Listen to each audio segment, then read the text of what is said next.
Christopher Nolan is definitely my favorite director working in Hollywood today. His films are epic, gorgeously shot, intellectually demanding, and emotionally satisfying. And out of all his works, his 2014 sci-fi film Interstellar is one of my absolute favorites. The story follows a group of astronauts on a mission to a distant galaxy, where they're trying to find a new planet for the human race to call home because the Earth is dying.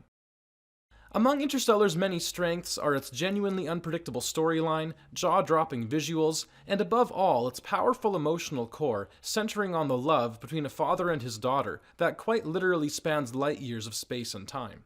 But as much as I love this film, I wouldn't say it's one of Nolan's best. In fact, the more I watch it, the more I find myself noticing all the things it gets wrong.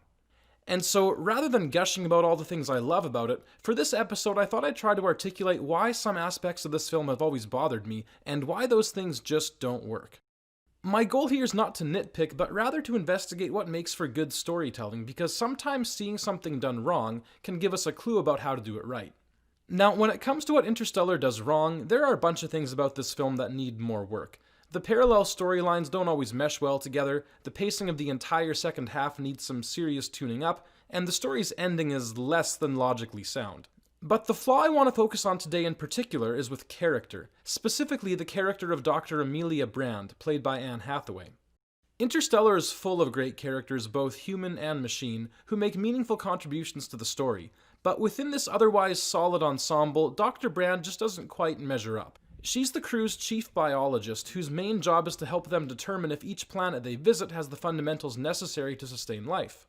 Not surprisingly, when it comes to the acting, Anne Hathaway does a great job with the material she's given, and her presence as an actor elevates the film. Specifically, the tension between her and Matthew McConaughey's Cooper adds an important layer of drama to the story.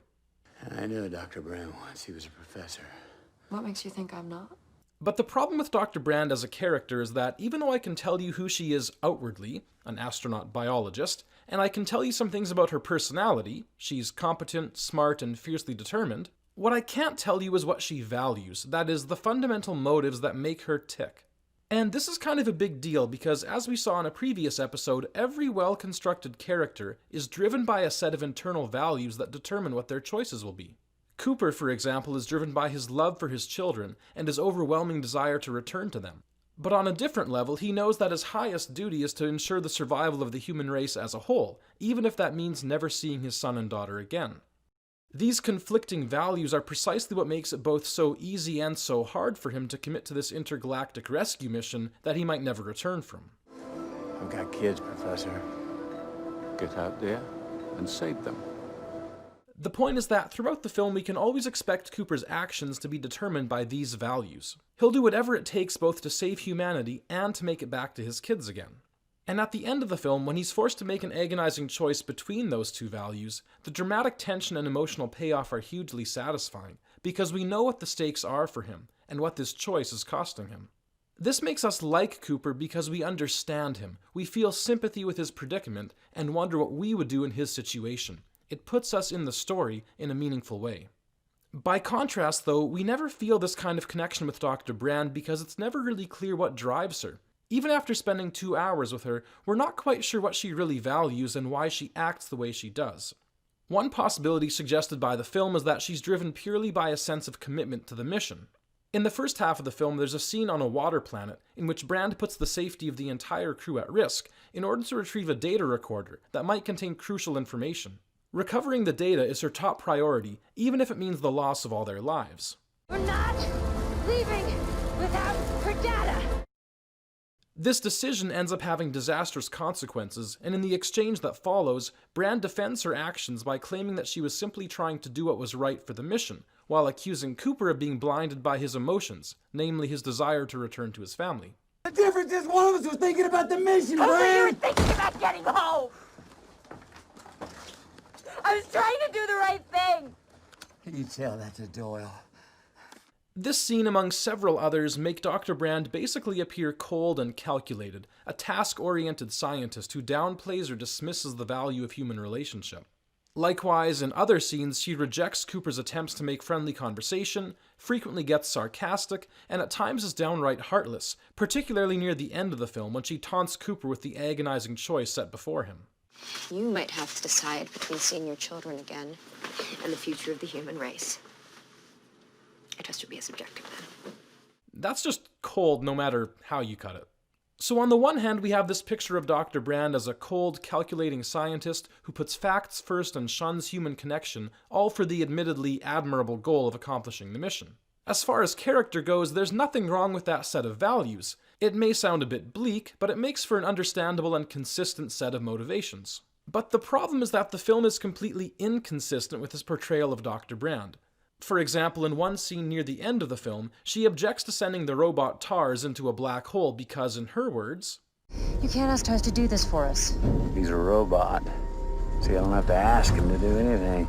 this line might make sense coming from another character, but for someone as apparently fact-oriented as Dr. Brand, to show this kind of sentimental concern for a giant computer just feels bizarre. From all that we know of her, she should be the last person on this crew to be anthropomorphizing a walking piece of metal. But there's another scene that presents an even bigger problem along these same lines. After the disaster on the water planet, the crew has to make a tough decision about their next step. Faced with the choice between two final planets, each of which has pros and cons, Dr. Brand argues strongly in favor of the planet currently being explored by the astronaut named Wolf Edmonds. On the surface, her reasoning is due to the fact that Wolf's planet appears to hold greater potential to sustain life. But after some probing, it's made clear that her real motivation is something entirely different. She's in love with Wolf Edmonds, and is desperate to visit his planet to find out if he's still alive. This leads to one of the most problematic moments in the entire film, Dr. Brand's speech about the power and meaning of love. Essentially, her argument is that love is as real and potent as a law of physics, and therefore it's a perfectly valid basis for making this kind of life or death decision. Love is the one thing we're capable of perceiving that transcends dimensions of time and space. Maybe we should trust that, even if we can't understand it yet. Now, people might say that this speech is cheesy and far-fetched, and they might be right, but that's never the real problem. After all, some of the greatest films of all time are both cheesy and far-fetched, but we love them all the same. The real problem is that given what we know about her so far, Dr. Brand has no business at all giving this kind of speech. After all, just a few scenes ago, Brand was tearing a strip off Cooper for supposedly allowing love to cloud his judgment and get in the way of the mission. And now Brand is arguing passionately that love should be the guiding value that governs the mission. In other words, one moment she's blasting her crewmate for wanting to follow his heart, and then the next moment she's lecturing him with a completely straight face about the need to follow her heart. Ultimately, this leaves us scratching our heads and asking the question, what's really going on with Dr. Brand? What's she driven by? Is she a cold hard scientist or a pseudo-spiritual mystic? Is she driven by facts or by feelings? Is she heartless or human? It's impossible to say because the filmmakers themselves don't seem to know the answer.